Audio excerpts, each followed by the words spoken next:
Got so much dog hair on you now. The problem is now we're never going to be able to dance. Oh no.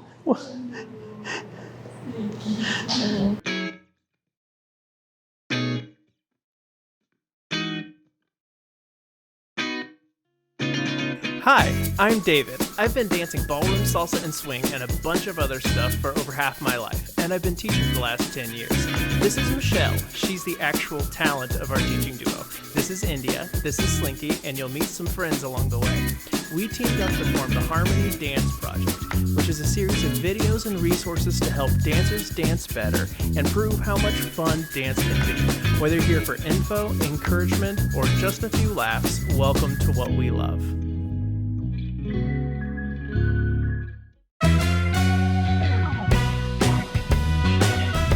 We are working on hammerlocks. Hammerlocks folds anything where one person's hands end up behind their back. In this case, Michelle's left hand is behind her back. In this case, Michelle's right hand is behind her back. In this case, I did not need to turn around. Okay. All right, there we go. My right hand is behind my back, or left. You get the point. We got one of our hands behind our back, and this can come in a couple different ways. Hammerlock, I've always been defined almost always traditionally as we're here, and I raise my left hand, and my right hand connected to her left goes behind her back. So we're in our normal hand connection. Just one hand is behind my partner's back. And then what I call a fold, I've heard other names for it. Yeah. Doesn't matter. It's this thing. It's where you take a handshake, and you put the handshake behind the back. Whether in this case it's right to right, or in this case it's left to left. One way or another, all of these same general rules apply, right? And we're going to talk about three different topics around this idea, this hammerlock, this fold concept, which is getting into it, what it looks like when you're there, and getting out of it. Okay, so within that there are subsections. So don't ask me how many, because I don't know. We'll see. So we've got hammerlock. Okay, actually, yeah, getting into it, that was counterproductive. And that's how you get into it. That's how you get into it. We're done. Section 2. No, I'm kidding. So getting into it, the most important thing, in fact, for this, well, as I turn my partner, I'm going to keep my right hand super low. In fact, I'm going to let my right hand really just relax, and I'm going to let my partner kind of control how low it is. Notice that here, more or less, her elbow is straightened out as she's turning through. And my fingertips are just touching her fingertips, not holding on. Thank you, she's not holding on, I'm not holding on to her. We're resting our finger pads together. We have enough curl through our fingers that our finger pads are acting, they feel almost sticky, but like in a non-gross, sticky way. We just have, our fingers act a little bit like Velcro. They just grip each other just because they have a little bit of a curl to them, but not any grip. All right, this is actually just classic like turning technique. So we'll just have that from now on. From now on, you have this. Whenever you turn, sticky fingers that aren't gross. So when we're turning all the way through here, this hand will tuck up behind my partner's back. And here I can just keep my fingertips connected, and we're nice and comfy. So when we're turning here, and I'm generally going to ignore this arm, or the non-locking side of the hammerlock, because this could be done one-handed. Boom! One-handed hammerlock. This could be done, of course, this hand going up. And that's just about it. I don't think it has another option. They can't both go down. That doesn't work. We run out of room. Okay, so yeah, those are the two options for a hammerlock. So generally speaking, the important part is the locking hand. And then if it was this hand, just turning the other direction, whoosh, same idea. Fingertip to fingertip, sticky fingers, straight elbow, down to the floor. So that's getting into it. Or like the arms. Arms. Arms. So As much as I wanted to ignore this side of the hammerlock, I'm not going to, because there are ways to screw it up. All right, it's not really hard. You don't have to do much hard with this hand, but one of the things is as you're turning through, bringing this hand down too early. And what it does is it catches the follower's elbow onto the leader's arm, and it prevents the follower from turning all the way to looking at her partner. Notice that she's still kind of a little angled away from me. So to fix that problem, I'm going to keep this hand high until I can actually see my partner's all the way rotated through to face me. So as we're turning here, I'm keeping this hand high, keep it high, keep it high, keep it high, start to lower it, but lower it nice and slowly, okay? Follows. While my hand is high, I want it to be relaxed. I know my hand is relaxed because my elbow is pointing down at the ground. My partner can move this hand around wherever. Yes, like I just did. Like you just did. Thank you for demonstrating. And this elbow, my hand is gonna stay with his hand. My shoulder is gonna, flex. I'm not tightening up my arm. And this elbow is still gonna be pointing down. If I decide I wanna be helpful and excited and bring that elbow up, there's the risk that I might gently stroke my partner's face with my elbow, and that is too intimate. Or painful. More painful than intimate in that case. We have odd definitions of intimate. Folds. Folds have a similar set of problems, but slightly different. For one thing, when we fold through this direction, it is going to be a lot easier for us to face each other because we've got just more room. I can accidentally block in this arm, but it's a little bit harder, so you're probably going to end up naturally not blocked. But you can still end up sometimes with like stiff arms here, so make sure you actually let the fold finish the movement. Whether leaders and followers, relax your arms down into the fold.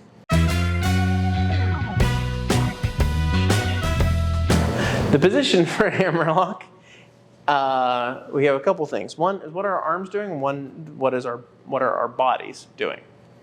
What are our hands doing?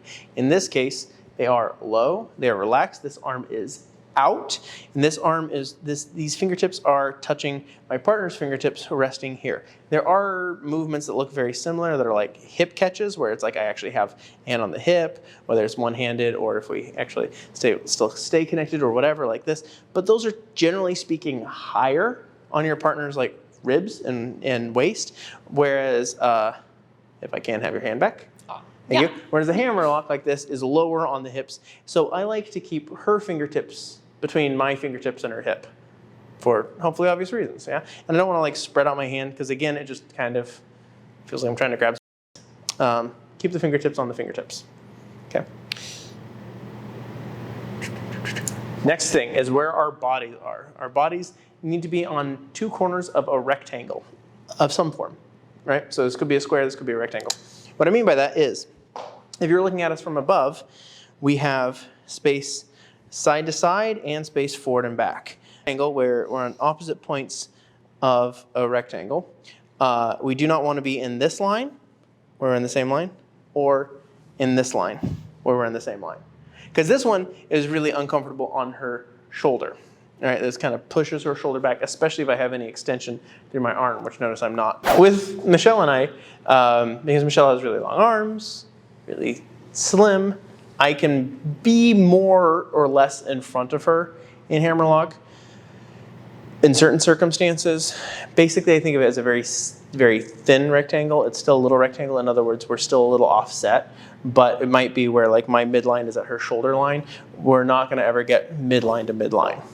All right, because this is uncomfortable. Like this is just too deep of a wrap even for someone like Michelle. And for if I were wrapped up like that, we could not possibly she could not get in front of me because my arms are not long enough to wrap around me to give her plenty of room. So if you're dancing with a follower, or if you as a leader have a little bit more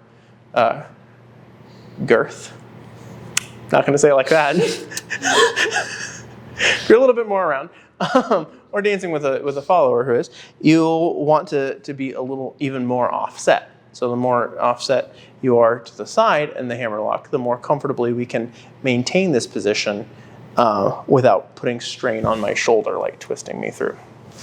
Folds, again, like hand positions, folds give you a different shape, but in this case, we're still in a rectangle.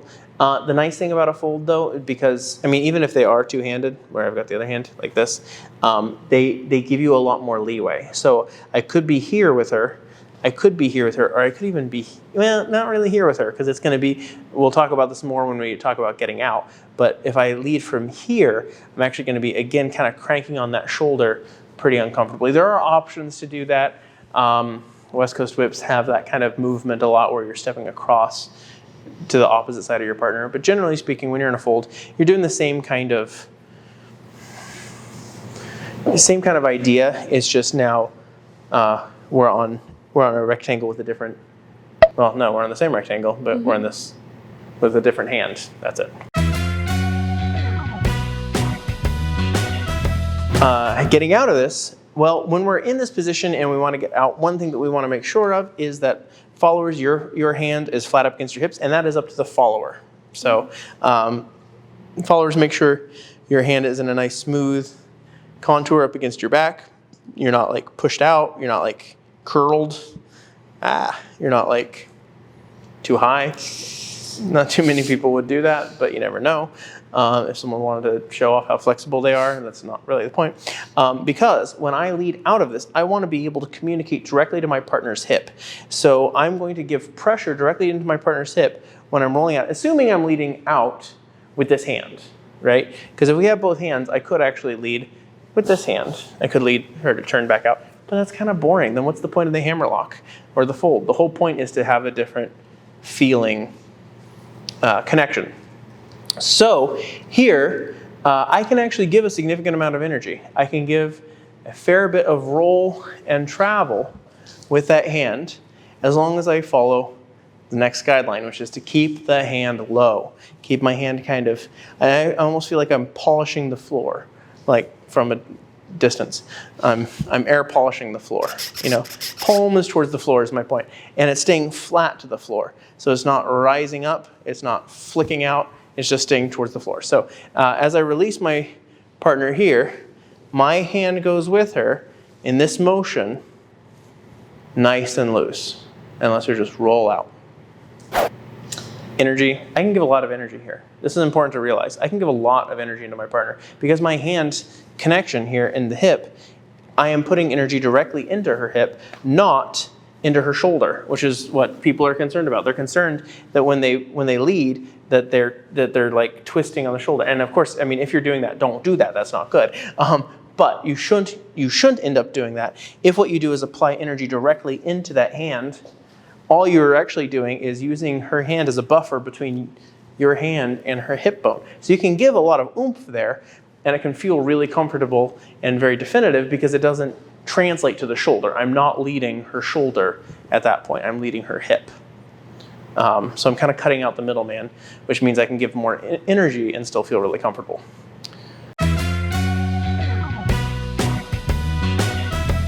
Transitions from Hammerlock into Sweethearts. It's the other thing that we have to make sure. So a lot of times when you're in this position, you're going to end up in some sort of a wrap position. And we're going to do this with no hand. So we wrap up into a Sweethearts position here. One of the important things here, aside from keeping the hand low, like I said before, is we have those sticky fingertips that just kind of stay gripped. And I let my partner bring her hand back up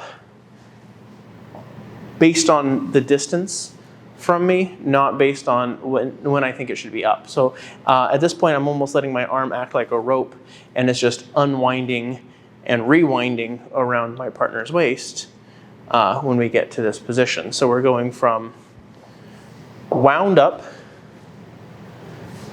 unwind, rewind. And this can work for all sorts of patterns, even ones like that are a little more advanced, like this one here, where we wrap up, and then I change hands, wrap her up, and step around her. It's the exact same motion, and that's one that you're talking about like recently, forgot, well, this next thing. But anyway, these wrap-ups happen all over the place. That didn't make any sense. So follows. In order to make this happen, I just need to let my arm swing. If I'm thinking about my hand going from here to here, the most comfortable way for that to happen. Someone didn't get enough mics, so David has to loom. I'm sorry.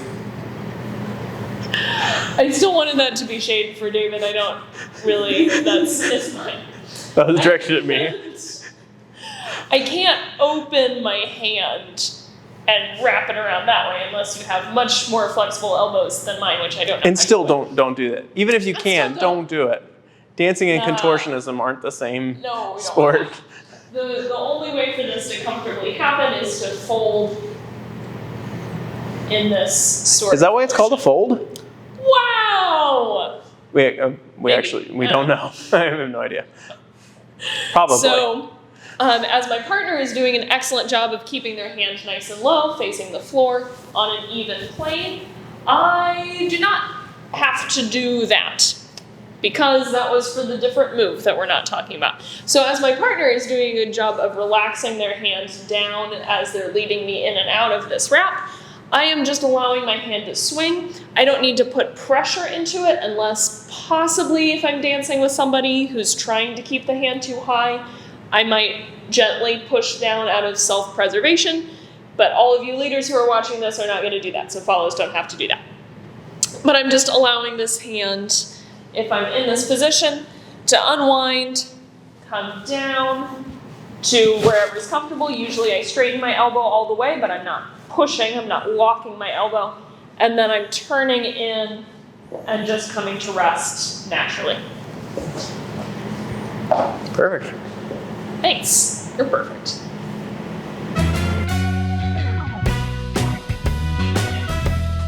Traveling. So we don't want to much. It is a traveling turn. You should travel some, but followers take really super small steps. Leaders, you can adjust your own position if you need to shift to connect to your partner. But what I mean is, when we're wrapping from Hammerlock to Sweethearts, she has to have a path to go down, so I do need to give her space to travel. But followers, make sure you don't travel a lot.